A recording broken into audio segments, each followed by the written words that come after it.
Now, really, this is going to sound silly, but this is really, really important, cutting-edge genetics. One of the areas I'm really lucky I'm blessed to work in 3 distinct areas of biology: immunology, genetics, and reproduction. And on the genetics side, I get to go to conferences and hear about advances in genetics in all species. And I was just at one a couple of weeks ago down at the Cold Spring Harbor Lab in Long Island, and I learned a bit about what's being known about the genome of Neanderthals, the genetic makeup of Neanderthals.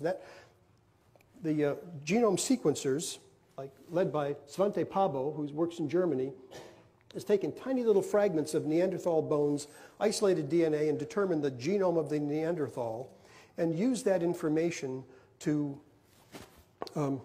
determine, using genetic methods, how long ago Neanderthals and humans were a single species, where the common ancestor was. They've also been able to compare human genomes and ask the question of whether there's any evidence of Neanderthal genes in the human genome.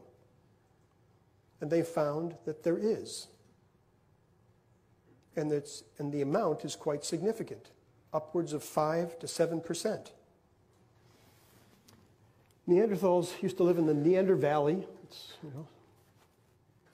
You could have called it the Cayuga Lake Basin, but that's where they lived. And out of Africa came the modern humans, and the word the geneticist uses, admixed. They admixed with the Neanderthals. And they all used to live in caves in those days like this.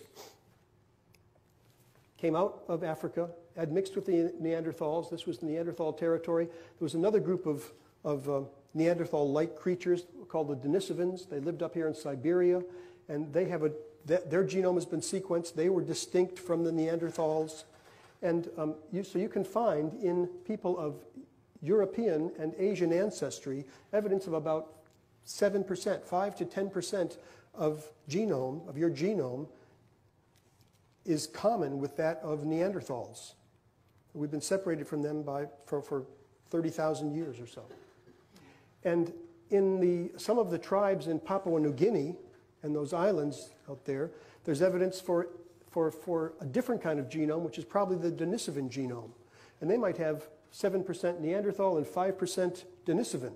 So they might be 12 or 15% different from us. And in fact, the Africans who came out from Africa have no evidence of any Neanderthal genes in them. No evidence of admixture. So they're the real pure humans. Homo sapiens. Really, really interesting, and it gives you a lot to think about. Right.